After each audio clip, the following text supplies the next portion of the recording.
নমস্কার বন্ধুরা, আশা করি তোমরা সবাই ভালো আছো। আজকের ব্লগটা এখান থেকে শুরু করলাম। এখন আমি স্নান সেরে এসে পুজো করব। এই যে গোপাল ঠাকুরকে এখন স্নান করাবো। আমাদের গোপাল বসে আছে, আমার হাজবেন্ড তাকে বিস্কুট খেতে দিয়ে গেছে। এখন আমি তাকে স্নান করাবো, তাকে নামাবো, নামিয়ে স্নান করাবো।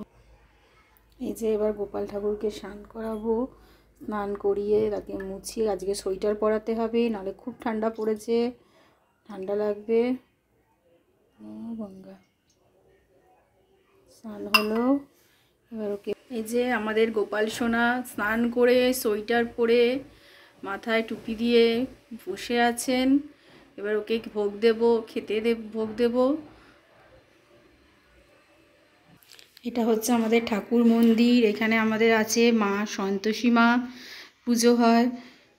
দেখুন আপনারা, পুজো করব, এখন ফুল দেব, দিয়ে পুজো করব। ওকে জল দিচ্ছি।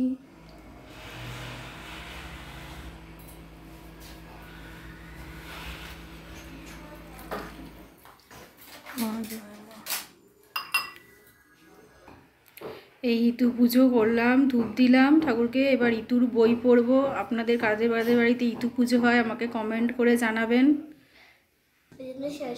ইতুর বই পড়া আরম্ভ করে। ব্রত কথা। অভ্যন্তীরে ছিল এক দরিদ্র ব্রাহ্মণ, অত্যন্ত কষ্টে দিন করিত যাপন। সতী সাধী পত্নী তাহা ছিল কুটিরেতে, আর ছিল দুটি কন্যা তাহার গৃহীতে।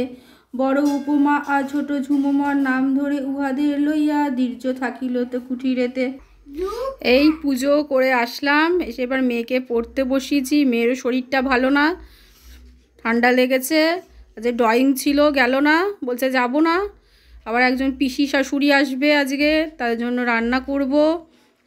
শ্বশুরমশাই বাজারে গেছেন। আজকে ইতু পুজো আছে, নিরামিষ রান্না হবে। আবার উনি যদি তো আসবে, ওনাকে তো আর নিরামিষ খাওয়ানো যায় না। আবার আমাকে মাছ টাছ রান্না করতে হবে। আমি পড়বো মা।